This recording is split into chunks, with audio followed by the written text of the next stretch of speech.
केदारेश्वर की जय।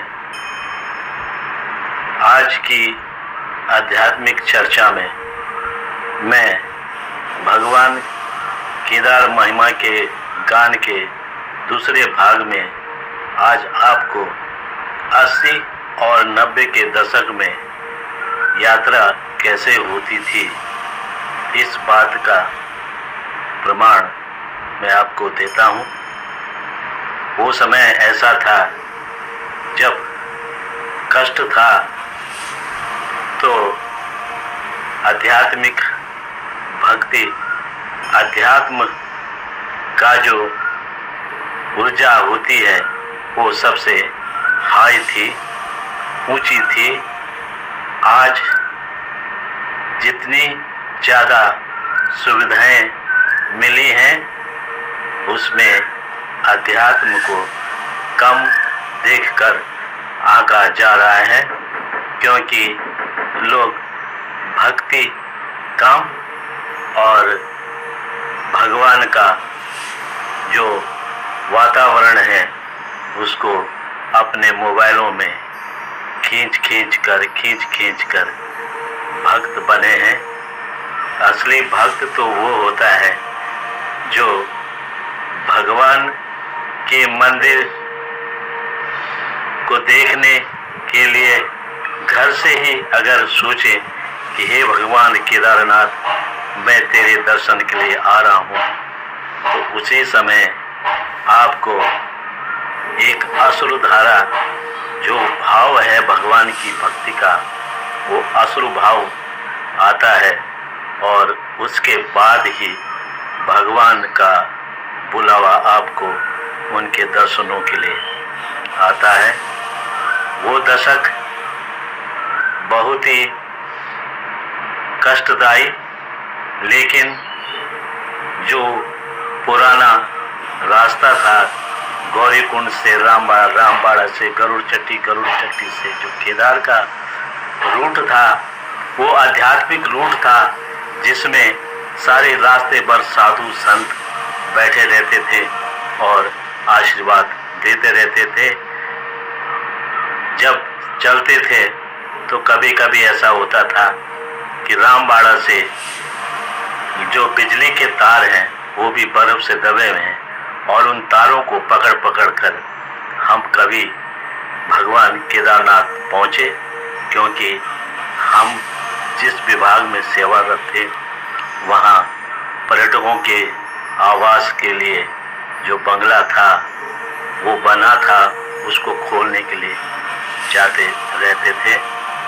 लेकिन जब बंगले में भी पहुंचते थे तो बंगले का कोई अता पता नहीं होता था, कुछ भी नहीं था।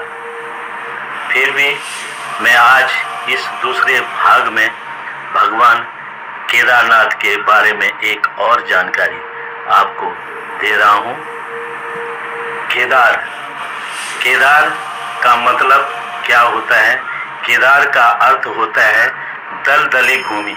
भगवान केदारनाथ की भूमि बहुत दलदली है, जैसे कि हमारे पहाड़ों में सेमल बोलते हैं, वो वहाँ पूजा पाठ होती है। जो भी धार्मिक कर्म होते हैं बाहरी वातावरण के वो हमारे सेमल यानी कि दलदली भूमि में ही होते हैं, जिसमें पानी और मिट्टी का आपस का मेल रहता है।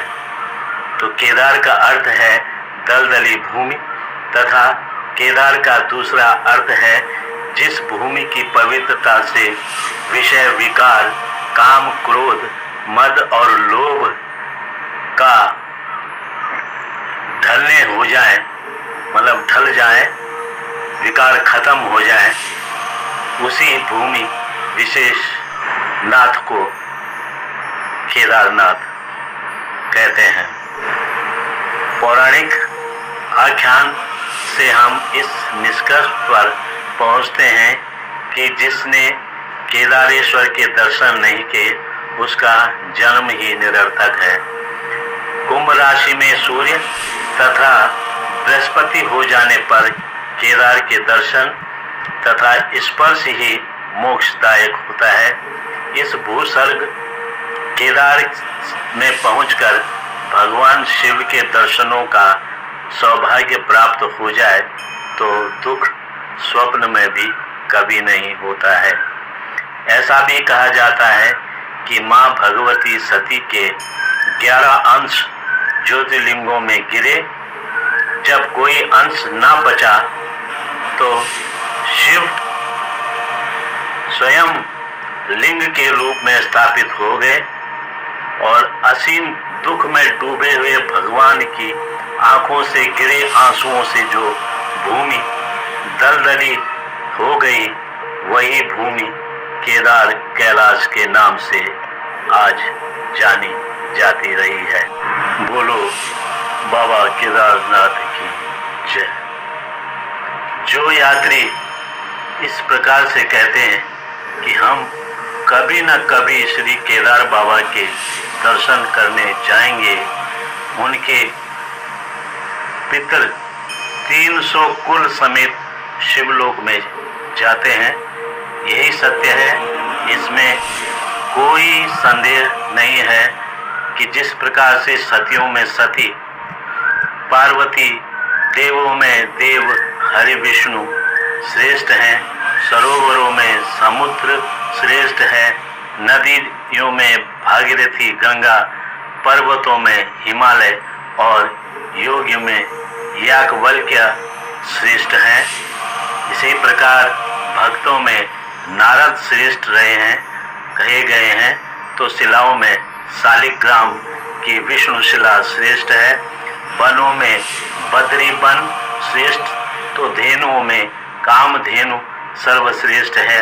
ऐसे ही मनुष्यों में ब्राह्मणों में ज्ञान देने वाला ब्राह्मण से भी श्रेष्ठ, स्त्रियों में पतिव्रता नारी तथा प्रिय से प्रिय वस्तुओं में पुत्र को श्रेष्ठ माना जाता रहा है और माना जाता है। वैसे ही पदार्थों में स्वर्ण यानी कि सोना, मुनियों में सुखदेव जी, सर्वज्ञातों में व्यास देव जी और देशों में देश, यह केदार खंड क्षेत्र श्रेष्ठ माना गया है।